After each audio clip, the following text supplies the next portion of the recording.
what's going on, guys? Today we're talking about the best-selling cards in all of Yu-Gi-Oh! So, out the gate, nothing really new here. Pot of Prosperity, though. We did just get Pot Collection. That's interesting. Has been announced. When is this? It's September. It's interesting. We got a reprint in last year's Megatons. We've known about the Pot Collection for quite some time. Not really quite sure why now, or at least, or I guess we've known about it for maybe about the last 2 months. And that's why it's gone down, but it's still going down, which is insane to me. This is one of, actually, honestly, when you look at the drawbacks, literally it has no drawbacks. I guess you have to lose cards from your extra deck, but it has no real drawbacks. In the first turn, and also any damage your opponent takes is halved isn't like that big of a drawback either, and so it could definitely see a reprint sometime soon. We just saw Pot of Extravagance got the reprint recently. Actually, now that we're talking about the Pot Collection, let's do a little let's take a look at the Pot cards. Right, so Desires, Toon Chaos Rare Desires at 70 cents, literally a penny stock. Feels like actually a pretty good penny stock. I know we don't usually talk about penny stocks on this Market Watch, but this could definitely be over $1 soon. We'll actually just take a look at that now. When we take a look at, I did not mean to click on Pot of Extravagance.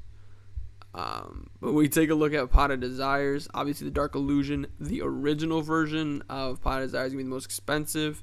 Actually, the Ultimate Rare version, I misspoke from the OTS. That's usually how that goes, though. Ultimates and OTSs are usually the most expensive. You combine them, it's even crazier.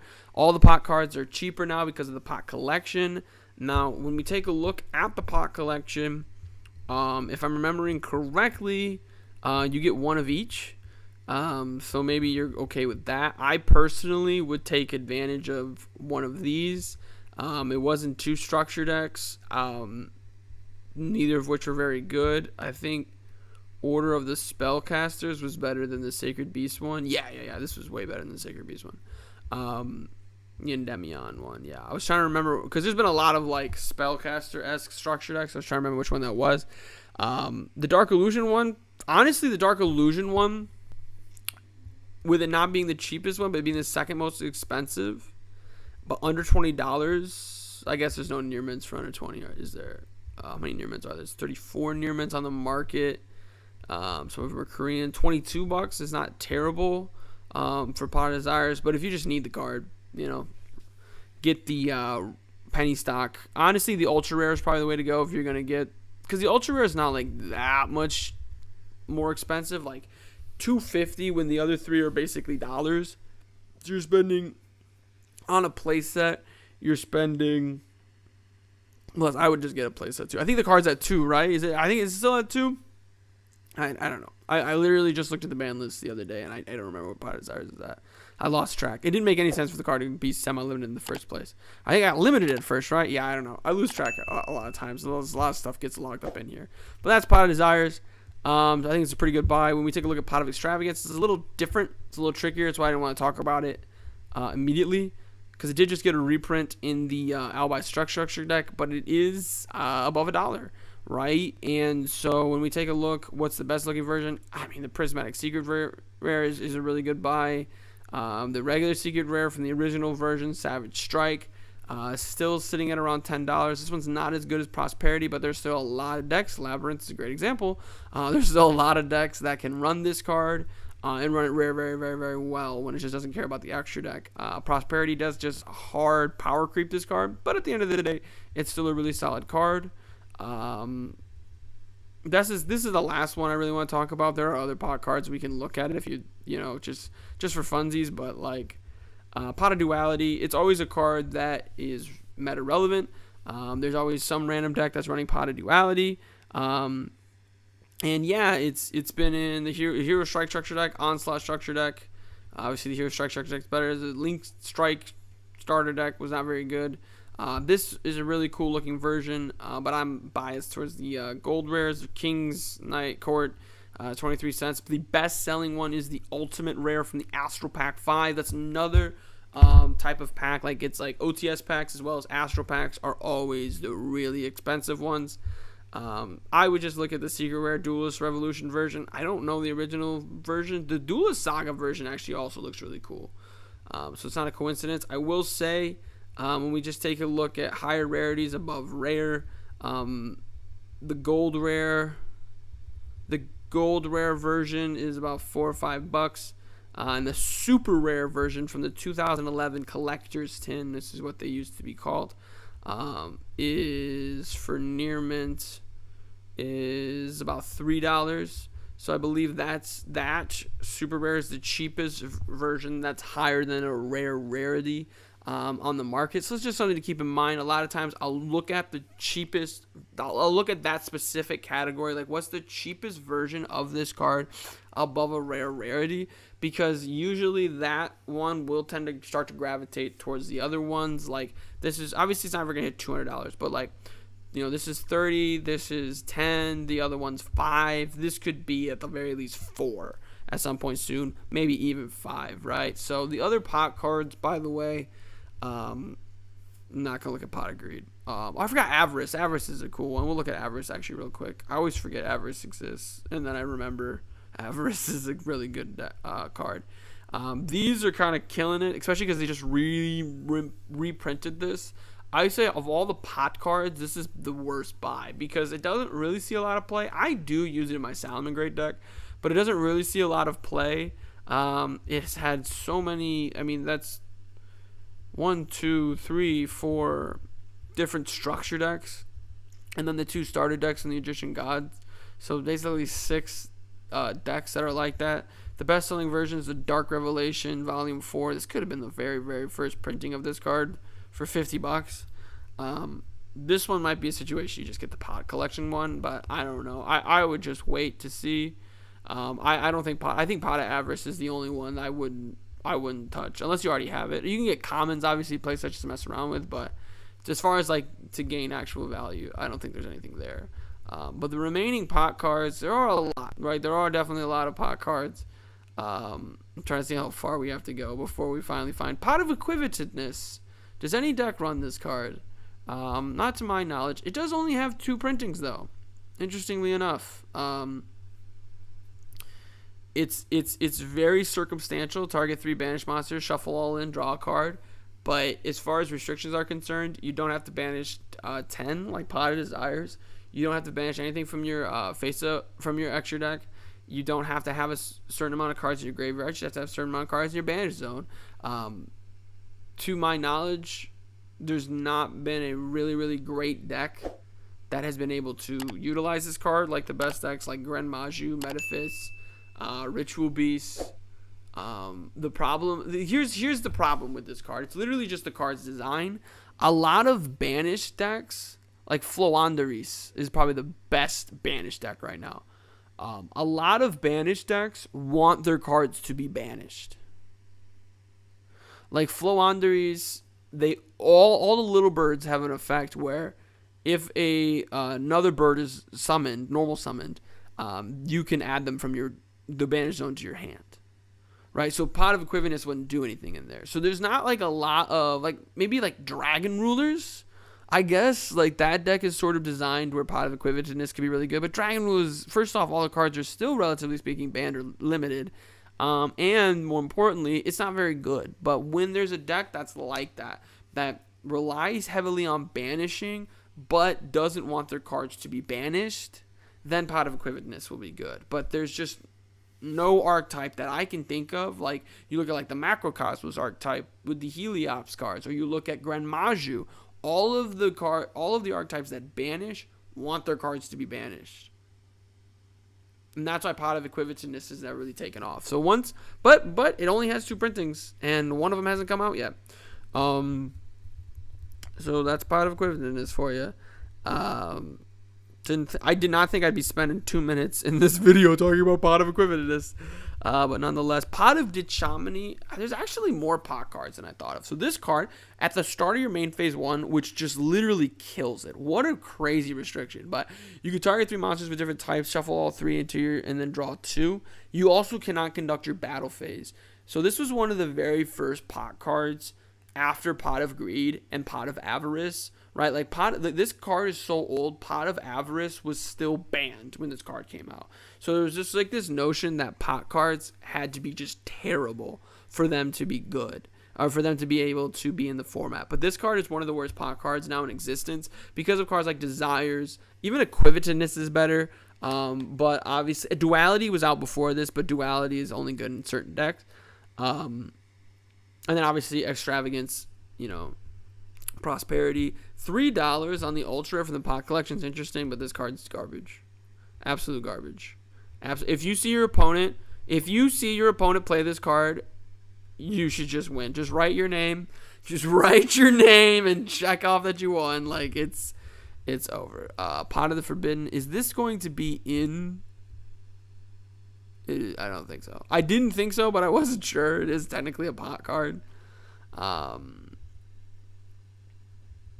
of Greed. Pot of Riches. That was another one I wanted to take a look at because it says shuffle 3 pendulum monsters into the deck from your graveyard and or face-up extra deck and then draw 2 cards. But you cannot special summon except for pendulum summon. And this is also going to be in the pot collection. I would also steer away from this.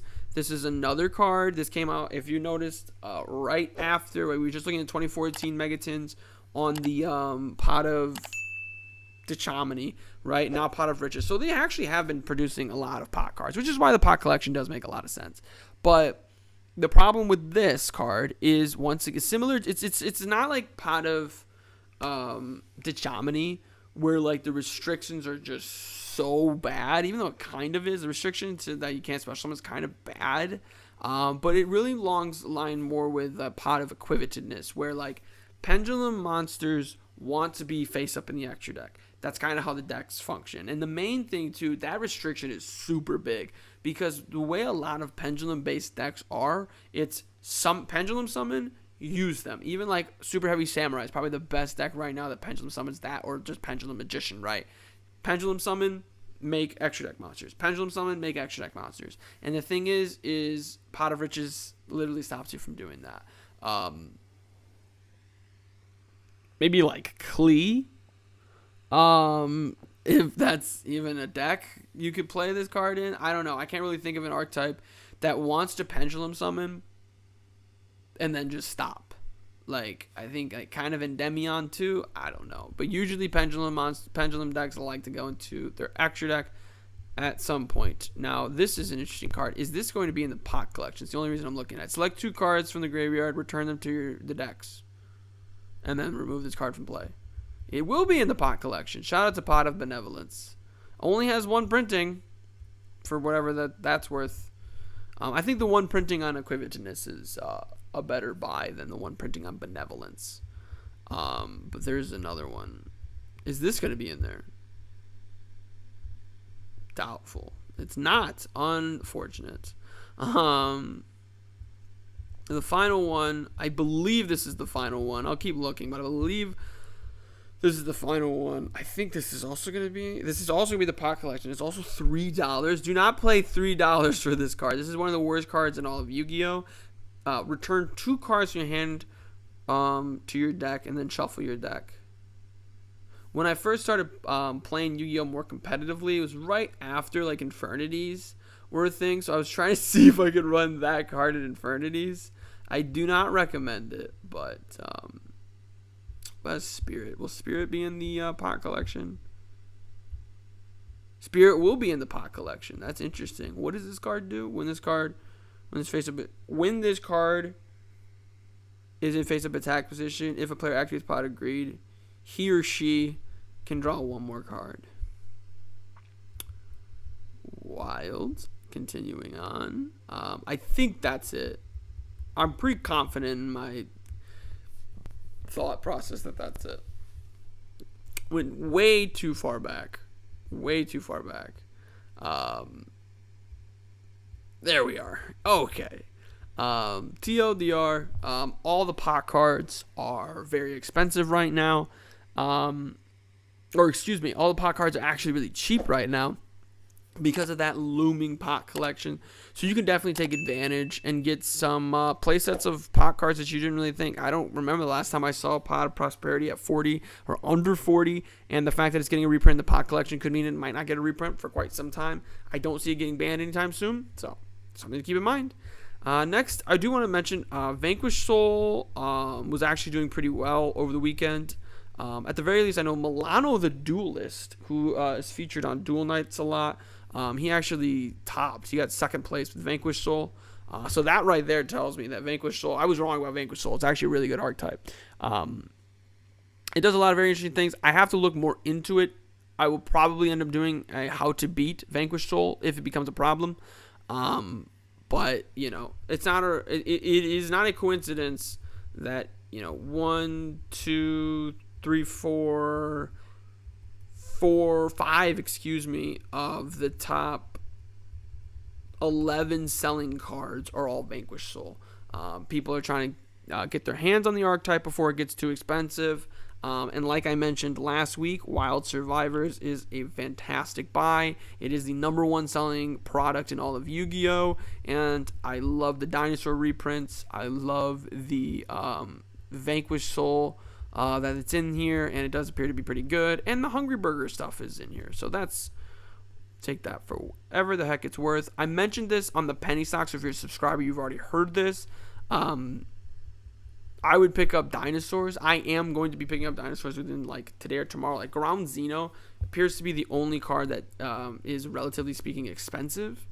And it's one of the best pulls from Wild Survivors. So just something to keep in mind. Dinosaurs has just honestly always been good. Even one of the very, very first few archetypes was level 4 dinosaur beatdown. Right, and then the structure deck came out in 2013. That took it to a new height. And then the True King stuff had some random synergy with it. That took it to a new height. All that stuff got hit, but it was still able to linger. And now there's just so much Dino support. It's just always going to be relatively good. Runic Tip is interesting. 26 feels good. I mean, if you can get it for under 25, I would pull the trigger. But not over 30. That 25 to 30 mark is when you gotta make a tough decision. Baron de Fleur, 46. Is that real? Gotta get past the foreign. 46, $48. Okay, so still about $50 on Baron. I hope it gets another reprint soon. It might not though. It might get hit, but that's the only thing I can think of that can make this card's price fluctuate. I guess a Megaton Prismatic Secret Rare, that card could be expensive for a while though. Shout out to Baron de Fleur.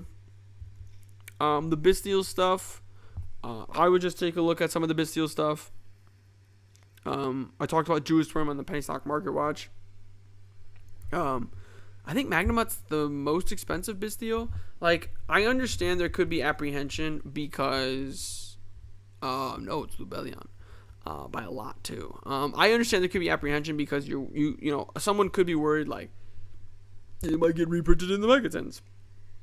For sure, the Bastille stuff, a lot of the Bastille stuff probably will be, but might not be all of it, right? So I would just be on the lookout to see if that Megaton reprint scare starts to lower the price of the Bastille stuff, right? Because it is very interesting. I did want to talk about this real quick. Actually, let me look at the set itself, not the box. The box being in the top 25 best-selling cards is pretty interesting. But these these 25th anniversary, secret rares are not doing super well. Could that change? For sure. I mean, could we look back in 3 years and go, wow, these 25th anniversary rarities are good. I don't think it's a terrible idea to get this. I think if I were to purchase anything in relation to this set, it would be something like this, like a display case, where you get 5 boxes. Right now the box is selling for 30, right? So 5 times 30 is 150. So you get 5 boxes for $20 cheaper right now, and it's possible they're worth 50 in a couple of years, just solely based off the fact that these are really OG Yu-Gi-Oh cards, and they look really cool. They might look cool in like a card case too, like you put it in your kitchen to like show people that you like Yu-Gi-Oh, like stuff like that. Because I don't even think you could use these, right? Yeah, they don't even have the effects on them, so not the greatest buy in all of Yu-Gi-Oh, but definitely a very interesting lottery ticket aspect thing where it could end up being like in 2 or 3 years, we're like, wow, those did end up becoming a collector's item. But let me know what you guys think. What are the best cards that you were looking for in all of Yu-Gi-Oh? And we spent about half the video talking about the pot cards, but the pot collection has started to fluctuate the market because the pre-sales are going. So let me know what you guys think in those comments down below. Make sure you guys click that like button, show your support for the channel. Subscribe if you have more content. But most importantly of all, have a good day.